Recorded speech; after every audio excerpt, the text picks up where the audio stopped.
Sou Núbia Betânia Silva Dias Campos, professora aposentada da Rede Municipal de Paraguaçu. Aproveito para saudar aí as minhas amigas de Paraguaçu que estão participando do nosso fórum. O Fórum Sul-Mineiro de Educação Infantil é um espaço suprapartidário articulado por diversas instituições comprometidas com a educação infantil. Esses encontros acontecem há mais de 20 anos em diferentes municípios. E agora, devido à pandemia, estamos, por enquanto, no modelo online pelo canal do YouTube. Da palestrante de hoje, a professora doutora Carolina Faria Alvarenga. A professora Carolina Faria Alvarenga, ela é pedagoga pela Universidade Federal de Minas Gerais, mestra e doutora em educação pela Universidade de São Paulo, USP, professora do Departamento de Educação da Universidade Federal de Lavras, desde 2009, e atua no ensino, na pesquisa e na extensão das temáticas da educação infantil, infâncias, formação docente e relação de gênero. A partir do tema Educação Infantil, multiplicidades de aspectos na formação inicial e continuada de educadoras e educadores, a palavra é sua, Carol. Obrigada, Núbia. E eu preparei algo que pensasse do ponto da política pública a formação de professoras e professores. E aí eu vou falar assim bem rapidamente, mas eu acho que é importante a gente situar a formação docente no contexto das políticas públicas, porque tem implicações no que acontece nas instituições de educação infantil.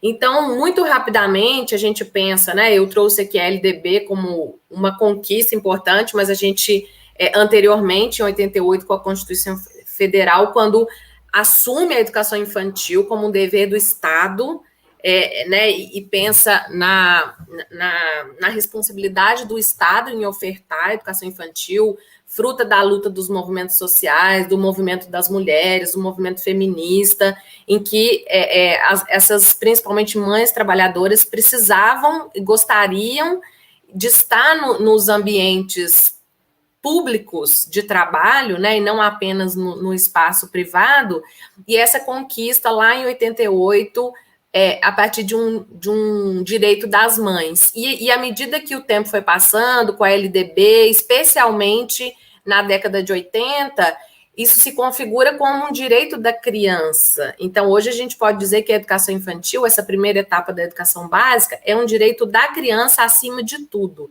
Antes de ser um direito da mãe, antes de ser um direito do pai, né? É um direito da criança. E ela inaugura e traz para a LDB essa relação, essa articulação entre a educação e o cuidado, e isso é muito importante.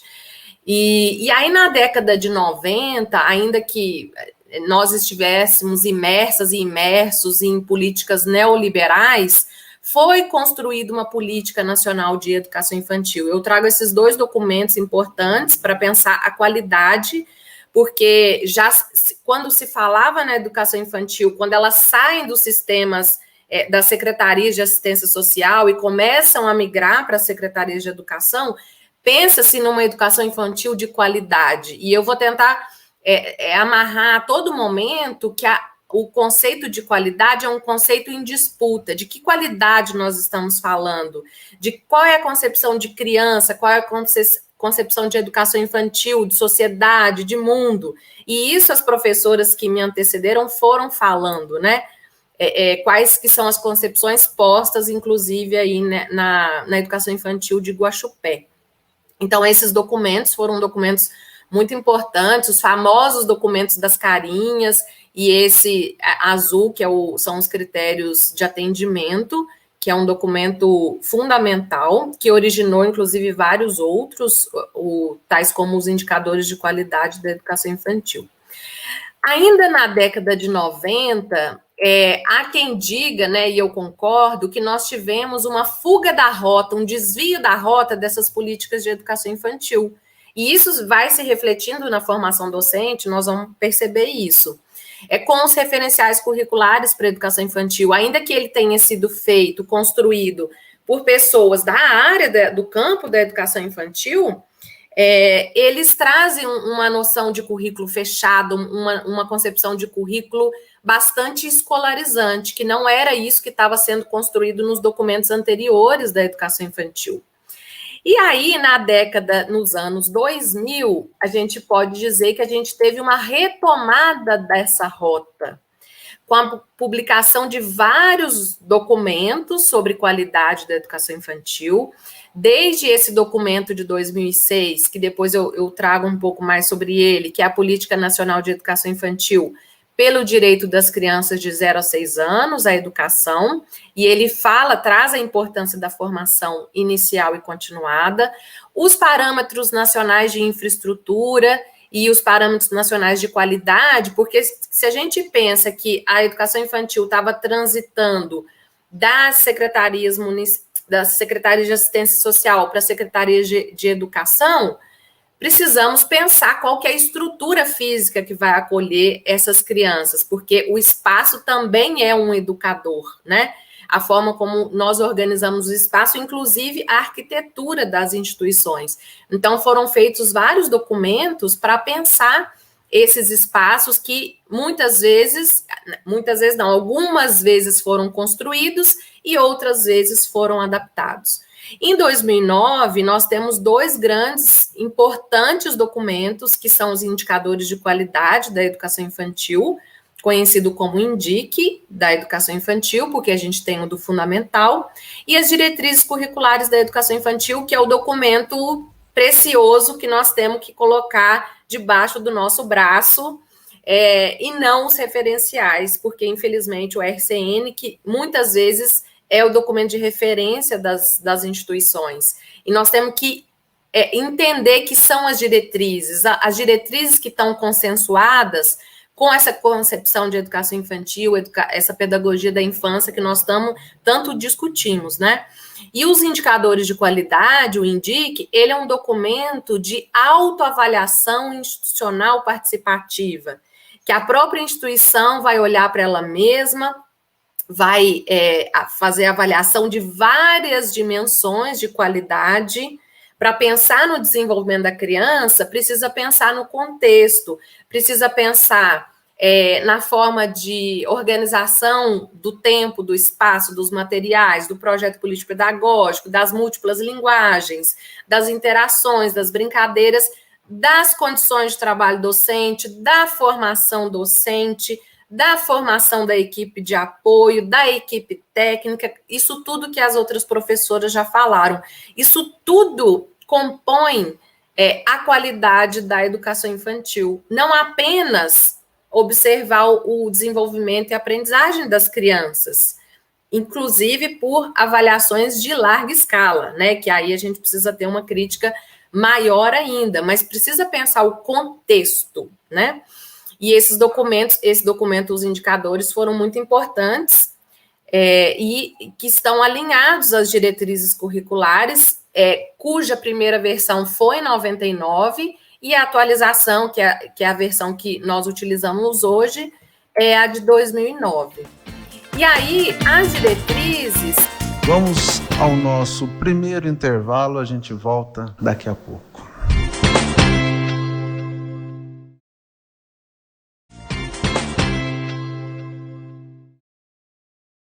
As diretrizes, essa concepção que traz, né, as diretrizes trazem essa concepção de criança como esse sujeito de direitos, participativo, com criatividade, com autonomia, e o desafio da atuação docente, e que tem a ver com a formação docente, com os processos de reflexão, de registro, de reflexão da própria prática, da construção e reconstrução do planejamento, é ouvir essas crianças, o que essas crianças estão dizendo, né? Essas orelhinhas aí que nós precisamos ter, como bem a Simone trouxe. Então, qual é essa concepção de criança que nós temos? Qual é a concepção de currículo que nós temos?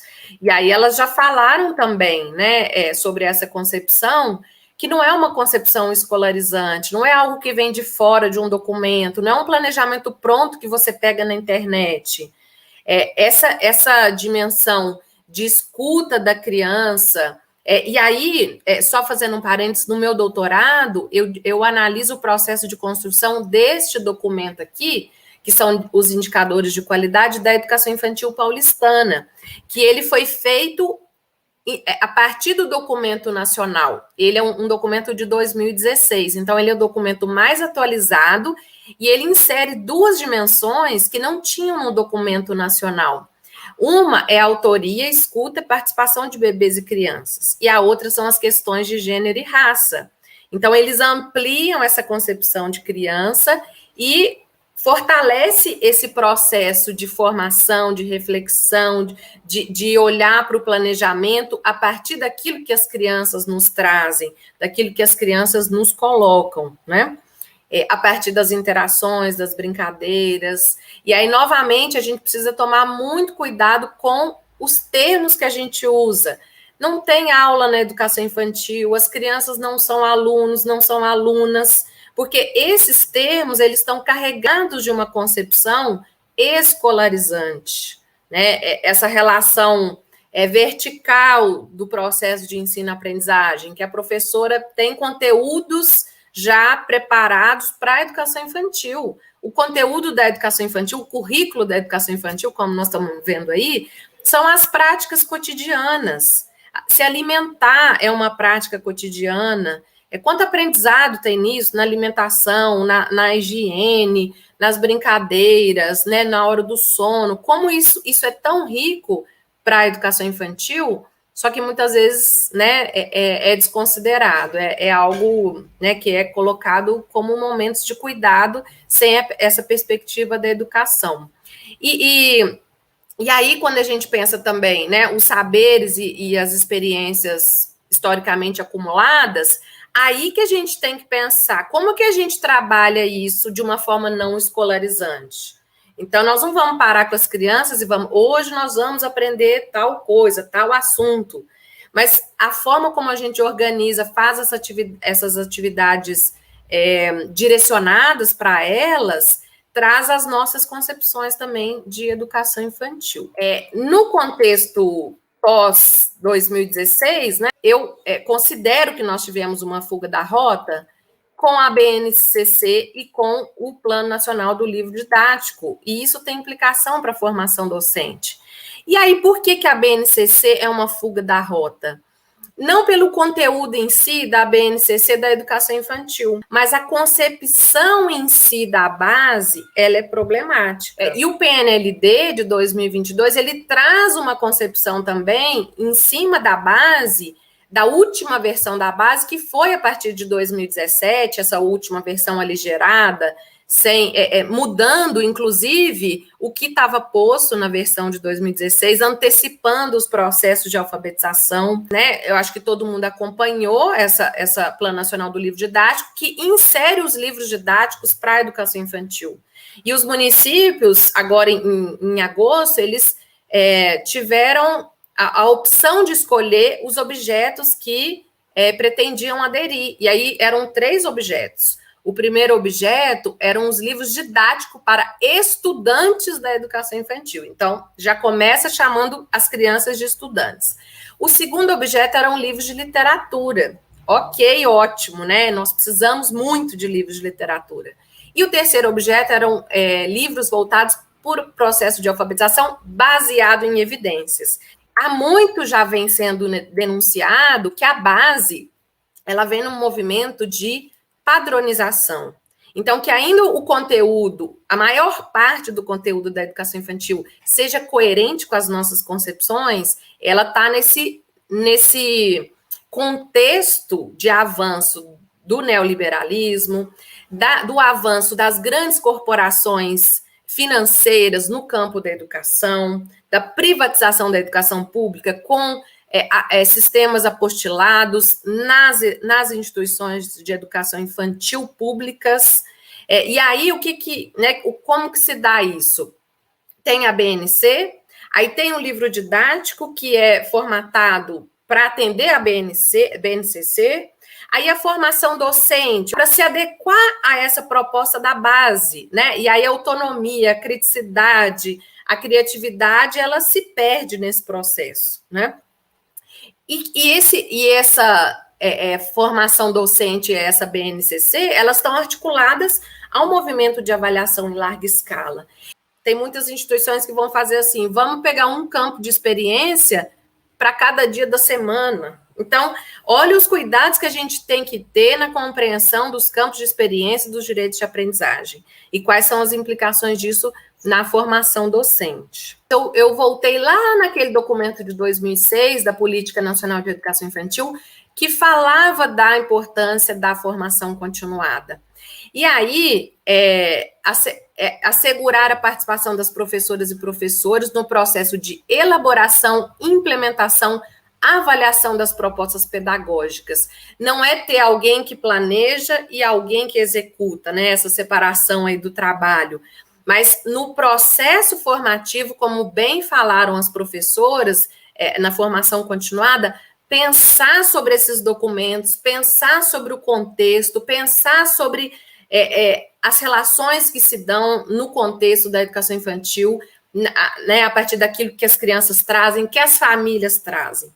Então, pensar no seu currículo a partir do seu contexto. Professoras e professores têm que se constituir, né, como a Simone bem disse, trazendo o Paulo Freire, nessa docência que implica a pesquisa, e aí no livro dele, Professora Cintia Não, que eu gosto bastante, ele vai falar nessa docência como luta política, como transformação social, como professoras engajadas na construção de uma educação transformadora. E não é a partir de algo vindo de fora, né, construído e padronizado, que nós vamos construir essa educação infantil.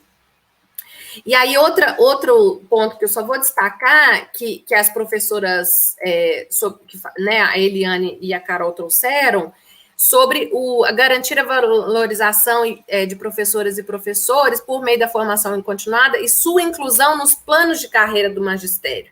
E isso é muito maravilhoso, né, quando um município tem um plano de carreira, tem horas destinadas a essa formação continuada, que está incluído numa hora remunerada, valorizada, para essa formação em contexto. Então, isso é muito importante.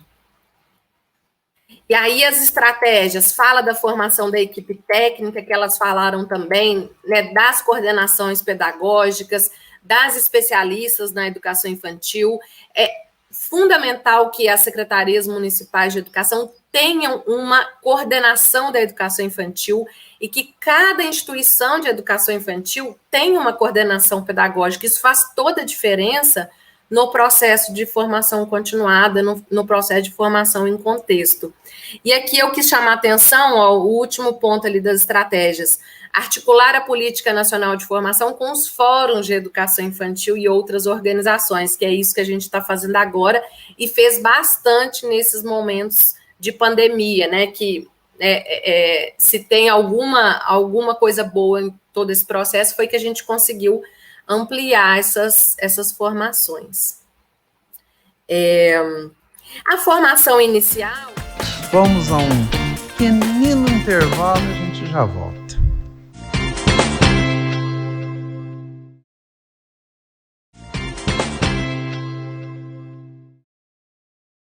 Eu queria chamar a atenção que a LDB ainda admite a formação no magistério, né, no magistério, formação normal do ensino médio. E nós não podemos admitir isso, né? Nós temos que garantir que as nossas professoras tenham formação em pedagogia. Nós temos que garantir que as monitoras, e cada município vai ter o seu nome, monitoras, auxiliares e vários nomes, né? Tem uma formação adequada. A formação em nível médio não dá conta de toda essa complexidade. Então, é um ponto que eu quis destacar aqui na formação inicial, e no artigo 62 ainda destaca a importância do PIBID, né, que foi trazido aqui pela pela Simone. Aí, ampliar essa formação inicial para conteúdos relacionados aos fundamentos, áreas de políticas públicas, gestão de educação, fundamentos e metodologia, direitos humanos, diversidades bem nomeadas, né? Não podemos apagar quais são essas diferenças étnico-raciais, de gênero, sexual, religiosa, de faixa geracional, em relação a Libras, educação especial. Isso precisa passar pelo processo de formação docente. Aí eu trouxe aqui, mas assim, não vou entrar em cada um deles, né? Mas as possibilidades de formação inicial, pensando na universidade, os estágios, o PIBID, a residência pedagógica, projetos de iniciação científica, de extensão, cursos, eventos, sabendo que não é algo fácil, especialmente para as nossas estudantes de pedagogia, que muitas vezes estudam à noite, trabalham em outros empregos durante o dia. Então, essa formação não é simples, né? Garantir essa amplitude de formação para elas e eles não é algo fácil. E a gente vive isso na universidade todos os dias. A formação continuada, né, eu vou passar mais rápido, porque eu acho que elas já falaram bastante. Eu trouxe um trecho aqui de um texto da Júlia Formosinho, que eu acho que é bastante importante para a gente pensar a formação em contexto, que é isso que a Eliane e a Carol trouxeram, que é feito, pelo menos na Prefeitura de Guaxupé. Então, eu vou ler porque eu acho para a gente não perder nenhum ponto. A primeira tarefa profissional de formação em contexto é a tomada de consciência crítica sobre a pedagogia instalada. E esses grifos são meus, eu esqueci de registrar. Nos centros de educação de infância e onde não se vislumbra um respeito pela competência e a agência da criança. A reflexão que permite a tomada de consciência crítica aconselha um caminho de reconstrução pedagógica. A reconstrução da cultura pedagógica tradicional passa por uma nova imagem de criança com agência e capacidade de exploração, comunicação, expressão, narração, significação. Outra imagem de profissional com o poder de escutar, de dar tempo e espaço, de dar voz, de documentar e incluir a voz das crianças. Uma harmonização de vozes da criança e da profissional e do profissional, através da escuta, negociação e da colaboração. A reconstrução do conhecimento profissional prático no âmbito da pedagogia da infância. E aí, aqui tinha um caso que ela traz no texto, que quando ela foi fazer um trabalho de formação numa instituição de educação infantil, uma professora mostrou isso para ela e falava, né? Essa professora falava para a Júlia: professora, as fichas perseguem-me desde o meu primeiro ano como educadora, desde o meu estágio, desde minha formação inicial. Não tem sentido para mim usar essas fichas, as crianças não gostam. Professora, ajuda-me. Posso ter formação na Associação Criança, que é a associação fundada pela Júlia e pelo João, esposo dela. Por que que na formação inicial não nos iniciam a outras práticas? E aí depois ela traz um relato dessa mesma professora, num processo de documentação pedagógica, que hoje a gente não vai dar conta de discutir aqui sobre isso, mas que eu considero a documentação pedagógica como uma estratégia de formação docente. Registrar, mas não é qualquer registro, analisar, discutir entre os pares, repensar o seu planejamento, isso tudo faz parte da documentação pedagógica, né? E precisa ter um espaço garantido, que é o espaço que a Eliane e a Carol trouxeram aqui para essas trocas, para essa reflexão. E aí, a história da Inês e da Manuela, depois a Júlia coloca assim no texto, que a professora fez o relato. A Inês pega na sua prancha e papel e muito cuidadosamente leva o material até o exterior. Primeiro deita-se e olha fixamente para tudo que a rodeia. Depois pousa o lápis e a prancha na relva. Levanta-se dando um pulo e eleva os olhos, fixando-os na árvore que está ao seu lado. Olha, Manuela, as árvores estão a mexer. São as árvores que estão a mexer ou serão as folhas? Inês volta a sentar-se, estica as pernas, pega rapidamente no lápis e coloca a prancha nas suas pernas. Volta a fixar o olhar na árvore e depois baixa o olhar para a folha e desenha o tronco. Olha, Mateus, é o tronco dessa árvore. Para e, tendo o lápis em suspenso, olha para o desenho e depois olha para a árvore. Fecha os olhos e levanta a cara para o ar. Abre os olhos e rapidamente desenha a árvore. É uma árvore com vento. Eu também tenho vento na minha cara. Tu estás a sentir o vento, Inês? Olha, Manuela, fecha os olhos e vai sentir. Então, aqui a Júlia traz, né, que a Inês também tem o direito à voz, à agência, à criatividade e tem o direito a uma educadora sensível que, em processos de formação em contexto, também desfrutou desses direitos. Então, com esse registro que a professora faz, ela ouve as crianças, ela dá oportunidade para que as crianças pesquisem, levantem as suas hipóteses. E nesses registros, ela faz toda essa reflexão e refaz, inclusive, o seu planejamento. Aí a Júlia diz, a formação em contexto que recusa um modelo escolarizante transferido da relação aluno-professor ou criança-professora, tradicional e hierárquica, que silencia a todos e a todas e dá voz à narração de desenvolve um modelo formativo que conceptualiza os profissionais como sujeitos da formação e não como recipientes da informação. E aí eu já falei um pouco, né, da documentação pedagógica, que não vai dar para a gente se aprofundar, mas pensar que é importante pensar sobre as condições que institucionalmente são criadas para garantir ao professor e à professora a reflexão sobre o seu próprio fazer. Ou seja, não se trata apenas de compreender que os registros cotidianos de professoras e professores precisam orientar o seu próprio fazer, mas de construir institucionalmente a possibilidade de que a reflexão a partir dos registros aconteça como parte de seu trabalho. E para finalizar, os desafios que eu coloquei de forma sintética, para a gente pensar numa formação inicial em pedagogia que tenha como base a docência, que articule teoria e prática e que dialogue com várias áreas do conhecimento. Que os cursos de pedagogia transitem pelas artes, pelo movimento, pela educação ambiental, para que, né, as professoras e professores em formação tenham esse repertório para que nas práticas cotidianas consigam trazer essas vivências com as crianças. Valorização da profissão docente com ingresso na profissão via concurso público e planos de carreira que garantam tempos remunerados de estudo, planejamento e avaliação. Formação continuada e em contexto, em parceria com universidades e fóruns regionais, e não com as grandes editoras, não com as grandes corporações.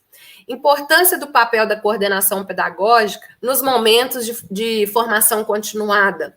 E aí a formação pedagógica, mas as especialistas em educação infantil também, né, que as professoras trouxeram, e a documentação pedagógica e processos de autoavaliação institucional participativa como parte da formação continuada.